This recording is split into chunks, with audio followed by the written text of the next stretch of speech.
Hello friends, good evening সবাইকে। Welcome to my channel Bong Mother ইউটিউবারে। তো আমার এই ভিডিওটা সন্ধ্যার থেকে আমি স্টার্ট করছি। সকাল থেকে কিছু শ্যুট করতে পারিনি বলতে আজকে কিছু কারণ ছিল, এর জন্য আমি সকাল থেকে ভিডিওটা স্টার্ট করিনি। আর সেই কারণের জন্যই এখন বেরোনো। কারণটা হচ্ছে তোমাদের দাদার সাথে আমার আজকে তুমুল ঝগড়া হয়ে গেছিলো সকাল থেকে। মানে এতটাই ঝগড়া হয়ে গেছিলো যে কথা বলা বলেই বন্ধ ছিল। তো যাই হোক, তোমাদের দাদা আমার রাগ ভাঙানোর জন্য আমাকে বললো চলো একটু ঘুরে আসি। তো একটু আনন্দও হচ্ছিল। তারপরে দিদি ভাই মা সবাই বলল যে যাও, যখন ও ঘুরতে নিয়ে যাচ্ছে একটু ঘুরে আসো। তো কোথায় যাচ্ছি আমি জানি না ঠিক, ও বলল চলো মানে আমার বাপের বাড়ির ওইখানেই কোথাও একটা যাবে। তো এদিক থেকে ও কখন যেন বাবাকে আর বোনকেও ফোন করে ডেকে নিয়েছিল। তো আমি নিজেও জানি না, চলো তোমাদের সাথে গেলেই আমি জানতে পারবো আমরা কোথায় যাব। তো আমরা পাশাপাশি গাড়ি নিয়ে বেশ গল্প করতে করতে যাচ্ছিলাম আর দুই দিক থেকে ভিডিও করছিলাম, এটা বেশ মজা লাগছিল। আর হ্যাঁ, জানো তো, মাঝে মাঝে এরকম একটু রাগ করতে বেশ ভালোও লাগে, এরকম একটা ট্রিট পাওয়া যায়, বরের সাথে একটু ঘুরতে যাওয়া যায়। তো আমরা চারজনে বেরিয়েছিলাম, মানে রূপ ধূপ আমি, তোমাদের দাদা একটা বাইকে, আর বাবার বোন একটা স্কুটিতে এসছে, বাবার স্কুটিতে।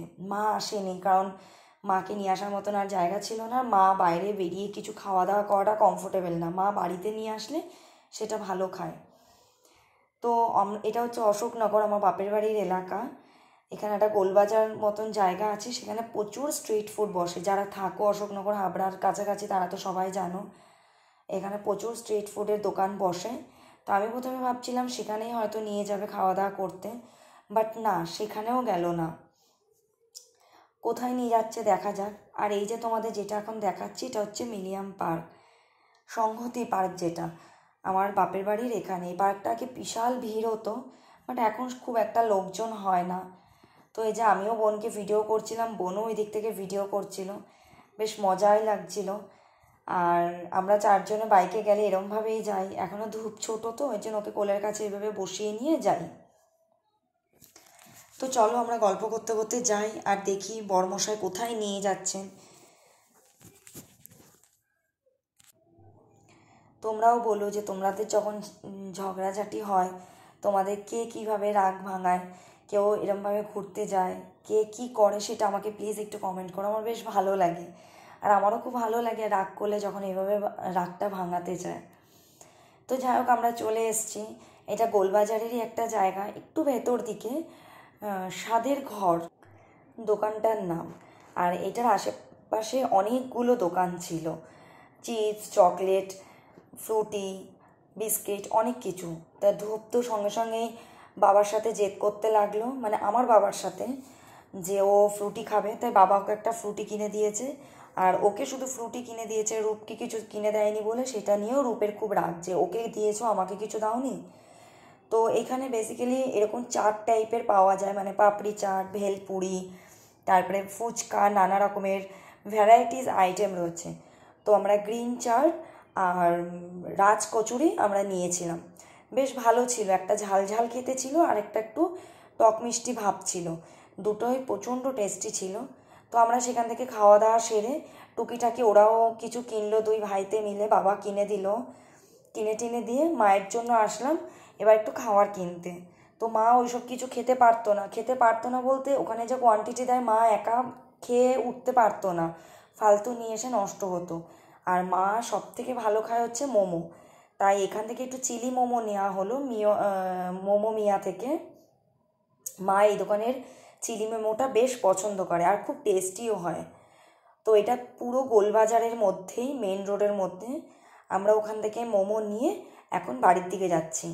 বাড়ির দিকে বলতে আমি বাপের বাড়িই যাচ্ছি। বাপের বাড়ি যাওয়ার কারণ হচ্ছে বাবা বলছে এখানে তো হাফ পেট ভরে গেছে। আমরা বলছিলাম যে যা কোয়ান্টিটিতে দিয়েছে আমার তো পেট ভরে গেছে, বাড়ি গিয়ে আর কী খাবো। তো বাবা বলছে তাহলে চল, মাংস রান্না করেছে তোর মা আর চিংড়ি মাছ দিয়ে লতি করেছে, রুটি করতে বলছি মাকে, একটা করে রুটি খেয়ে সবাই চলে যা। তো তার জন্য বাপের বাড়ি আসলাম। তো এই যে এখন সরিষঙ্গটা পার করে আমাদের এটা কল্যাণগড় বাজার, মানে আমার বাপের বাড়ি এলাকা। এই সামনে এগিয়ে গেলে বাড়ি। তো চলো যাই, মা এখনও জানে না যে আমরা যাব, মাকে গিয়ে একটু সারপ্রাইজই দেবো যে আমরা চলে এসেছি। তো মা যাওয়ার পরে তো অবাকই হয়ে গেল যে কি ব্যাপার। মা নাকি সকালবেলায় বলছিল দুপুরবেলায় যে মান্তা, মানে আমার ডাকনাম তো মান্তা, মান্তা লতি দিয়ে চিংড়ি মাছ দিয়ে খেতে ভালোবাসে, যদি আসতো তাহলে ভালো হতো। মায়ের মন, মা ডেকেছে আর মেয়ে না এসে পারে। মা কিন্তু আমাকে ফোন করে বলেনি, মা নাকি বাড়িতেই আলোচনা করছিল আমি যাওয়ার পর। তাই মা বলছে যে জানিস আমি তোর বাবাকে বলছিলাম যে মান্তা যদি আসতো একটু মাংস আর লতি খেয়ে যেতে পারতো। তো যা ভাবা মাদের তাই কাজ। মা মন থেকে ডেকেছে আর মেয়ে না এসে, সন্তান না এসে পারে, তাই চলে আসলাম। তো আসার সঙ্গে সঙ্গে দুজনে তো হুজ্জতি শুরু করে দিয়েছে দুই ভাইতে মিলে। আর বোন কি করলো, ড্রেস চেঞ্জ করে রুটি করতে লাগলো আমরা আবার খেয়ে বেরোবো বলে। আর এই যে মায়ের জন্য মোমো নিয়ে এসেছিলাম, মাও মোমো খেলো। আমরাও কিন্তু ভাগ বসিয়েছিলাম সবাই মিলে একটু একটু করে, আমি, বোন, তারপরে আমার বড় ছেলে মানে রূপ। আর এদিকে বোন রুটি করতে লাগলো, যেহেতু আমরা ঝটপট খেয়ে বেরোবো। আটা মাখায় ছিল আর একটু ভাতও বসিয়েছিল তোমাদের দাদা খেয়ে যাবে বলে। তো আমরা খেয়ে দিয়ে আমরা বাড়ি চলে এসেছি। অনেকটাই রাত হয়ে গেছিলো আর বাড়িতে না করে দিয়েছিলাম যে খাওয়ার করতে না। তো সেই দিন আর কিছু শ্যুট করিনি, বৃষ্টি নেমে গেছিলো। আর পরের দিন রূপের প্রজেক্ট ছিল, তাই রূপ এই যে স্কুলে যাচ্ছে ওই ব্যাগে প্রজেক্ট নিয়ে সব গুছিয়ে টুছিয়ে। ও রাত্রে এসেই গুছিয়ে দিয়ে রেখেছিল সব প্রজেক্টে সব জিনিস। তো ওকে স্কুল পাঠিয়ে আমি ওপরের কাজ করে নিচে দেখলাম বাবা পমপ্লেট আর চিকেন নিয়ে এসছে। যেহেতু মাংস তো সবাই খায় না, মা খায় না, বাবা খায় না, দাদাভাই খায় না, তাই মাছ নিয়েছিল, পমফ্রেট মাছ। তো সেগুলো ফ্রাই করে নিচ্ছি, সেগুলোর ঝাল হবে। কে কীভাবে পমফ্রেট মাছটা খেতে ভালোবাসো আর কেমনভাবে খাও সেটা আমাকে একটু জানিও। এই মাছটা আমার বর প্রচণ্ড ভালোবাসে, মানে তোমাদের দাদাভাই এতটাই ভালোবাসে, ও মাংস থাকা সত্ত্বেও এই মাছটা যদি বাড়িতে হয় ও এক পিস হলেও খাবে। দাদাভাইও পছন্দ করে, কিন্তু তোমাদের দাদা বেশিই পছন্দ করে। তো যাই হোক, সর্ষে, টমেটো, লঙ্কা, একটু টক দইও দিই, পোস্ত, এই সব কিছু দিয়ে আমি একটু পেস্ট করে একটা মশলা বানিয়ে নিলাম। দিয়ে তেলে কালো জিরা ফোড়ন দিয়ে মশলাটা ভালো করে সাঁতলে নিয়ে মাছের ঝোলটা, ঝোল নয় ঝালটা আমি রেডি করে ফেলবো। তারপর একটু লতিও হয়েছিল, মা বললো একটু লতি আনা ছিল অনেক দিন ধরে, লতিটা নষ্ট হয়ে যাবে, তাই মা কেটে কুটে দিয়েছিল, একটু লতি করেছিলাম। তো ওইটা না সর্ষে পোস্ত দিয়ে করিনি, ওটা রসুন থ্যাতো করে সর্ষে পোস্ত দিয়ে করলে পূজা প্রচণ্ড ভালো খায়, মাও খুব ভালো খায়। তা আজকের ওইভাবে করিনি, যেহেতু চিকেন হচ্ছে, তারপরে মাছটাও সর্ষে পোস্ত দিয়ে করা হবে, তাই এটা একটু ভাজা ভাজা টাইপের করবো লতিটা। মানে তেলে কালো জিরা ফোড়ন দিয়ে একটু লঙ্কা চিড়ে দিয়ে, তারপরে আদা আর রসুন ভালো করে থ্যাতো করে নিয়েছিলাম, আর পেঁয়াজ কুচি, টমেটো কুচি দিয়ে ভালো করে ভেজে নিয়ে লতিটা ভালো করে ভেজে নিয়েছিলাম। তারপর একটু হলুদ, নুন, মিষ্টি দিয়ে লতিটাকে কমপ্লিট করে নিয়েছিলাম। বেশ ভালো হয়েছিল খেতে, সবাই তো তাই বললো। আমি সেদিনকার লতিটা যদিও বা খাইনি, মা পূজা বললো ভালো হয়েছিল।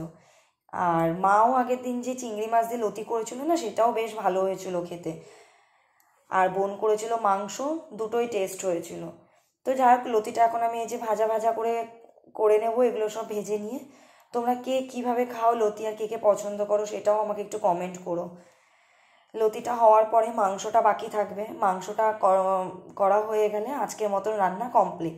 আর একটু টুকিটাকি ভাজাও করেছিলাম, তো সেগুলোর ভিডিও নেওয়া হয়নি। আমাদের ভাজাটা এই বাড়িতে হবেই, মানে যতই যা রাজপদ রান্না করো না কেন, হাজার রকমের, ভাজাটা হতেই লাগবে, এরকম একটা ব্যাপার। তো যাই হোক, সারাদিন আমার মুখটা দেখায়নি বলে তোমাদের সাথে একটু ঢং করে আমার মুখটা দেখিয়ে নিলাম। আর এই যে আমার রান্না হয়ে গেছিলো, মাছের ঝোল, লতি, এইসব দেখালাম তোমাদের। এই যে চিকেনটা এবার প্রিপারেশান করব। তো এখন আলুটা ভাজতে বসিয়ে দিয়েছি। আর এদিকের একটা কাণ্ড দেখো, আমি আলু ভাজতে ভাজতে মা ডাকছে, মান্তা দেখে যাও। আমি এসে দেখছি মা পুজো দিচ্ছে, আর মা পুজো দিলেও মন্দিরে ঢুকবে, যদিও বা এটা ধোয়া জামা কাপড়, ও কিছু আমিষ খায়নি, ও শুধু জাস্ট হাতে একটু চকলেট নিয়ে ঢুকেছে। ও মাকে বসে বসে আসনে বসে বসে ডেকেই যাচ্ছে আর কি যেন একটা বলছে। তাই আমরা সব শুনছিলাম যে মাকে হাত পা ছড়িয়ে কী একটা বলছে। আর প্রত্যেক দিন মাকে ফল রাখবে দেওয়ার জন্য ঝুড়িতে, সেখান থেকে কিছু না কিছু ফল নিয়ে আসবে। এই দেখো, আবার আমি ডাকছিলাম বলে আমার দিকে তাকাচ্ছিল, আর মাকে শুধু বলবে মা এই যে আমি এসছি, মা আমি এসছি। ও আবার একটু ঠাকুর ভক্ত, মা পুজো দিতে গেলে দেখো মা যেটার উপরে বসে পুজো দেবে, মা ফুল দিয়ে সাজাচ্ছে ওদিকে গোপালদের, তাই ও ওইখানটায় বসে বসে মায়ের সাথে ওই দেখো মায়ের দিকে তাকিয়ে তাকিয়ে বকর বকর করেই যাচ্ছে। ও তো ঠাকুর, ওই তো এখন মায়ের সাথে সরাসরি কথা বলতে পারবে।